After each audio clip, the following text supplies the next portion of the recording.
भव्य कोई पालेगा नहीं, ना वो कोई 12 व्रत पालेगा, ना कोई 11 प्रतिमा पालेगा, ना कोई अणुव्रत पालने वाला है, और ना कोई महाव्रत लेगा। और दिखावे के लिए ले भी ले तो उसका आनंद नहीं उठा पाएगा।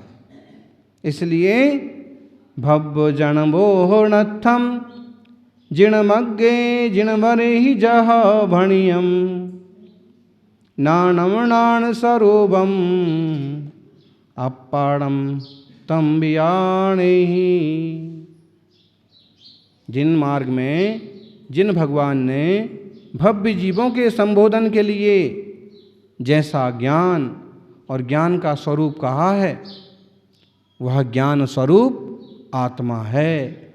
उसको हे भव्य जीव तुम जानो। ज्ञान कहाँ से आता है? कहाँ से आता है ज्ञान?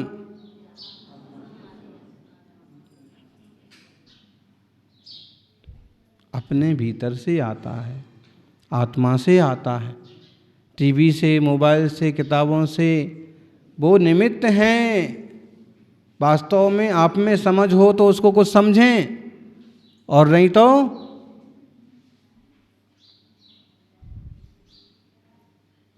ज्ञान अपने से आता है, बाहर से नहीं आता है। भव्य जीवों के लिए संबोधन करने के लिए ज्ञान और ज्ञान का स्वरूप जिन भगवान ने कहा है, और वह ज्ञान अपना आत्मा ही है। आत्मा को छोड़ करके कहीं और नहीं रहता है ज्ञान। देह में नहीं है ज्ञान, इंद्रियों में नहीं है ज्ञान। देखो, जब कोई मरण को प्राप्त होता है तो देह यहीं रह जाता है, और ज्ञान स्वरूपी आत्मा निकल के दूसरी पर्याय में चला जाता है। दूसरे देह की रचना करके उसको उपलब्ध होता है, उसमें रहता है। और इसी ज्ञान स्वरूप आत्मा की शुद्धि के लिए ही तो ये सारी साधना कर रहे हैं कि फिर से जन्म ना हो, फिर से मरण ना हो। अपने जन्म मरण को खत्म करने के लिए विकारों को खत्म करो।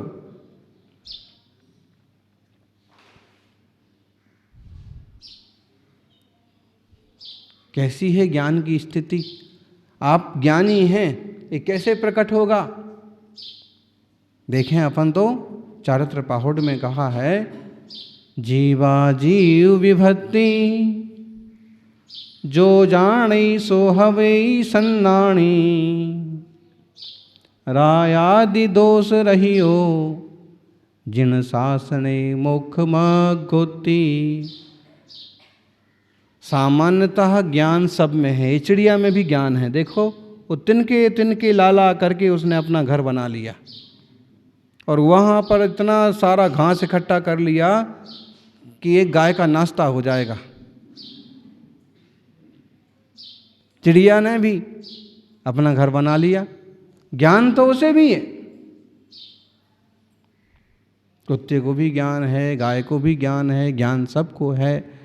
लेकिन जब तक स्वसंवेदन रूप ज्ञान नहीं होता है, स्वरूप संवित्ति रूप अनुभव रूप ज्ञान नहीं होता है, जब तक सम्यक ज्ञान नहीं होता है, तब उस ज्ञान का होना ना होना कोई मतलब नहीं रखता। ऐसे तो सब छोटे छोटे कीड़े भी अपना भोजन प्राप्त कर ले। मच्छर को भी पता है कि आदमी को कहाँ काटने से खून मिलेगा, हैं? ऐसी जगह ढूंढता है, ऐसी जगह वो सुई लगाता है जहाँ उसे आसानी से उसका डंक घुस जाए, उसको भी पता है। लेकिन उसका ज्ञान कुज्ञान है, सिर्फ इंद्रियों की पुष्टि, शरीर चलाने जैसा ज्ञान है। संसार में ऐसे ही हैं अधिकतम जीव, इसलिए उस ज्ञान को ज्ञान ना कहे कि उसको कहा है अज्ञान। आप कहोगे ज्ञान को अज्ञान क्यों कहा? ज्ञान को अज्ञान इसलिए कहा क्योंकि है तो ज्ञान जैसा, लेकिन उससे अपना कुछ भी फायदा नहीं सध रहा है, कुछ भी लाभ नहीं हो रहा है, आत्मा का कुछ कल्याण नहीं हो रहा है, इसलिए ज्ञान को अज्ञान कहा। अज्ञान का मतलब जड़ नहीं समझना, अज्ञान का मतलब मूर्खता, विपरीतता, अनुपलब्धि। बड़े बड़े वैज्ञानिक हैं, दुनिया के तो आविष्कार कर लेते हैं, लेकिन ये आविष्कार करने वाला कौन है वही उन्हें पता नहीं। जिसे ये पता हो जाए वो ज्ञानी। डॉक्टर साहब ऑपरेशन करते हैं, आप क्या करते? फिर दवाई देते आप, हाँ, हार्ट का उसका हिसाब किताब बराबर करते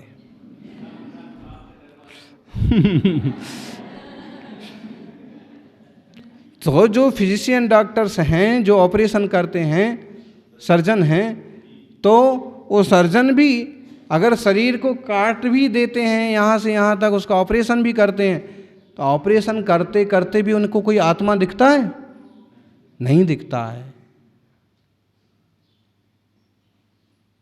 आत्मा आँखों से नहीं दिखता है। शरीर को कोई सोचे यहाँ आत्मा होगा, यहाँ आत्मा होगा, यहाँ आत्मा रहता है, यहाँ रहता है आत्मा, कोई कहता है यहाँ रहता है आत्मा, अब वो सब ऑपरेशन हो जाता है बॉडी का पूरा, तो आत्मा तो कहीं नहीं दिखता है।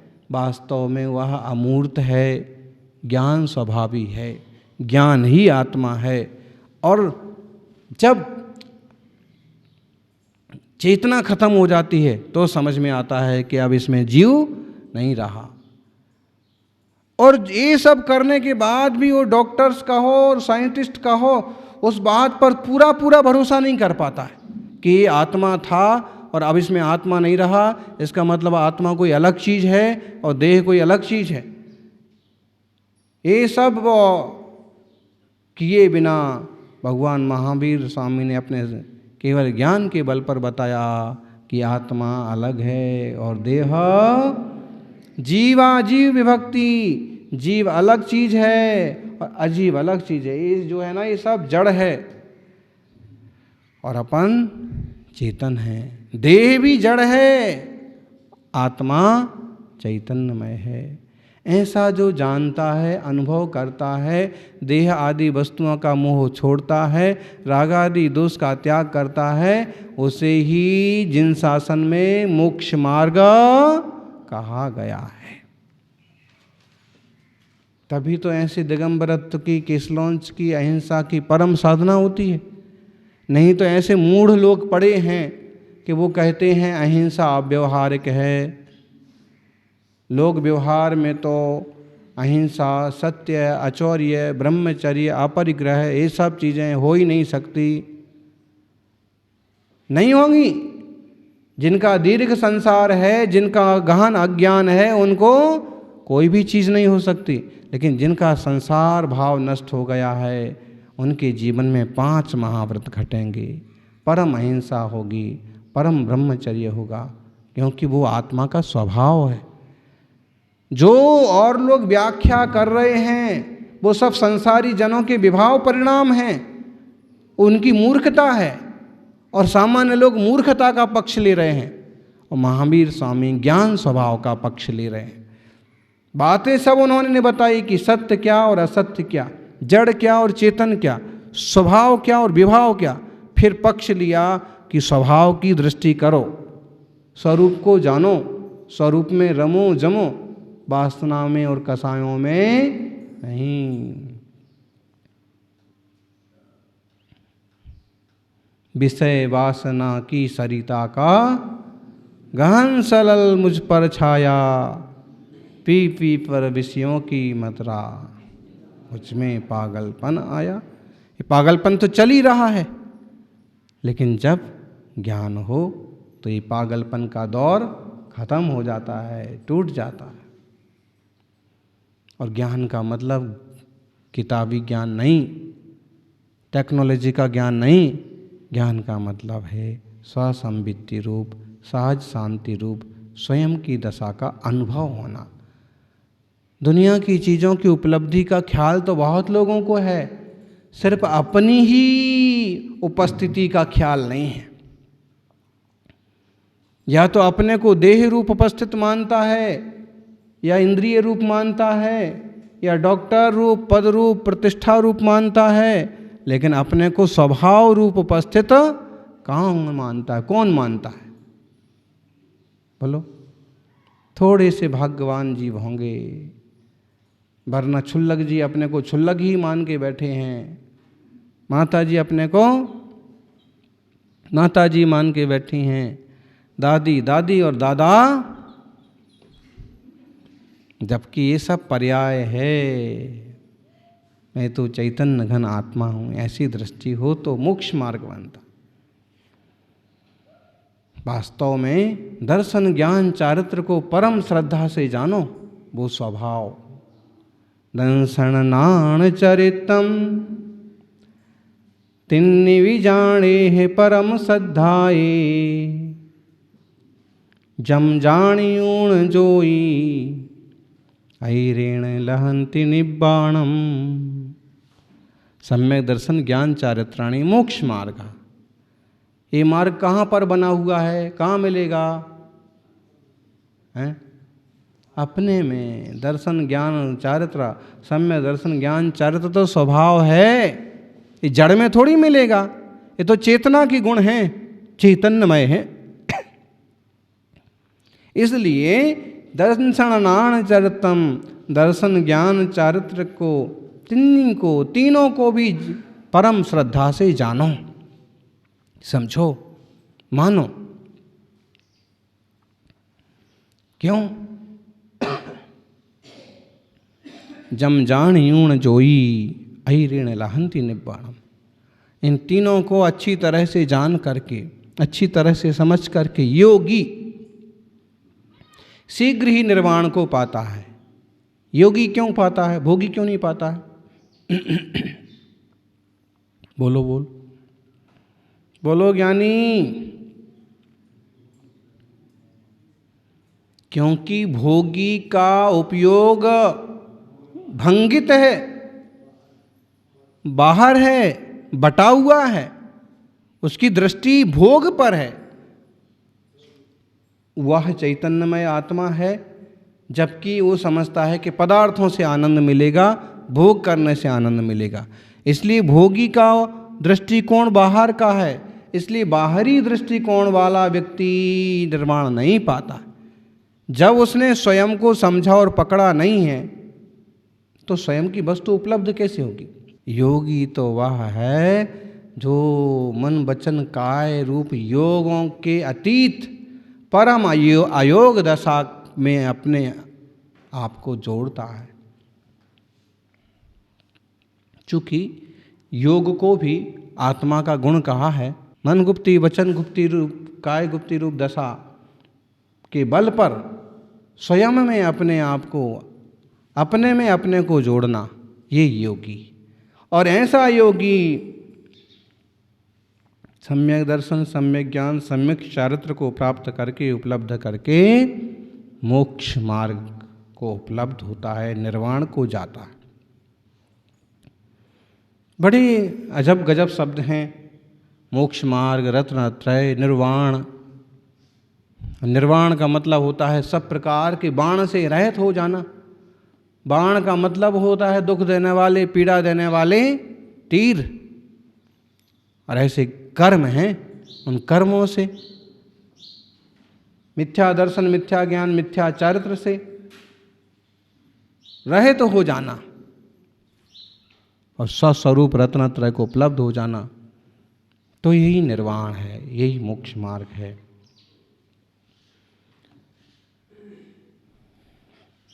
परम स्वतंत्रता का, परम शांति का ये मार्ग है। इस मार्ग को पाकर के क्या होता है? पाऊणान सलिलम डिम्मल सुविशुद्ध भाव संयुक्ता हंति शिवालय वासी त्रिवर्ण चूड़ामणि सिद्धा। ऐसे रत्नत्रय मार्ग को पाकर के क्या फायदा होता है? पाऊण पाकर के, पीऊण पी करके, ज्ञान रूपी जल पी करके, सम्यक ज्ञान रूपी जल पा करके, निर्मल सुविशुद्ध भाव संयुक्ता, निर्मल सुविशुद्ध भाव संयुक्त होता हुआ यह जीव। कौन से भाव? निर्मल। देखो, आर्त रौद्र ध्यान को बुलाना नहीं पड़ता है, क्लेश को कोई निमंत्रण नहीं देना पड़ता है।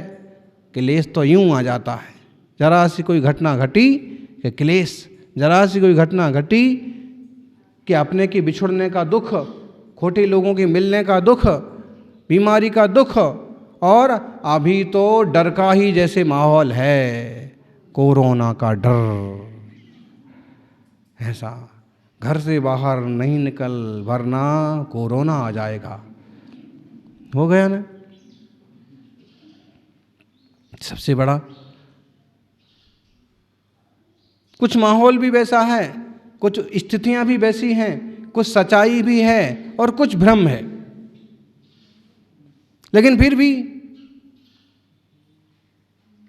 क्लेश तो है ही।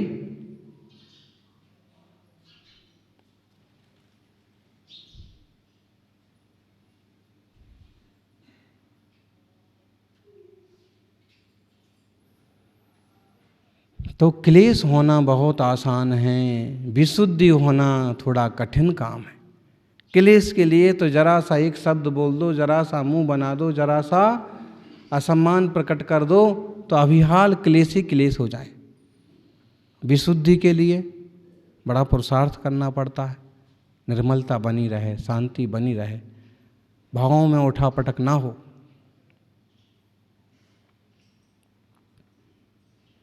तो जो सम्यक ज्ञान रूपी जल पीते हैं, जिनने सम्यक ज्ञान रूपी जल पा लिया है, ऐसे ज्ञानी जन निर्मल सुविशुद्ध भाव संयुक्ता, निर्मल सुविशुद्ध भाव सहित हो करके, सुविशुद्ध भाव, जब विशुद्ध से विशुद्ध भाव होंगे तो जा करके होंती शिवालय वासी। कौन सा वासी होगा? शिवालय का वासी, हिमालय का वासी नहीं। हाँ, शिवालय का वासी हो जाता है। त्रिभुवन चूड़ामणि सिद्धा, तीन भुवन के चूड़ामणि स्वरूप, चोटी स्वरूप, तीन भुवन के मुख्य आभूषण स्वरूप, ऐसे वह सिद्ध हो जाते हैं, शुद्ध हो जाते। शिवालय वासी, वैसे हिमालय वासी भी शिवालय वासी हुए हैं। आदिनाथ भगवान का जन्म अयोध्या में हुआ। आज भी अयोध्या में उनका बड़ा सुंदर बड़ा मंदिर है, और 4 तीर्थंकरों की और जन्मभूमि है, उनके भी सुंदर छोटे मंदिर हैं। तो आदिनाथ जन्मे अयोध्या में और तपस्या कहाँ की? हिमालय पर। आदिनाथ को ही तो शिव शंकर सब कुछ बोलते हैं। तो हिमालय वासी होकर के वो शिवालय वासी हो गए। लेकिन हिमालय पर रह करके भी उन्होंने अपने आत्मा को ही साधा, अपनी निर्मलता को बढ़ाया, अपने को सुविशुद्ध किया। इसलिए वे घातिया आघातिया सारे कर्मों का नाश करके, कर्म की 148 सारी प्रकृतियों का खत्म करके, और 3 भुवन के चूड़ामणि सिद्ध हो गए, शुद्ध हो गए। अपने ही आत्मा को पवित्र कर लेना, अपने आत्मा को ही शुद्ध कर लेना, ये सबसे बड़ी उपलब्धि है। वो उन्होंने किया, वो घटना अपने जीवन में भी घटे, ऐसी मंगल भावना। जय बोलिए 24 तीर्थंकर भगवान की।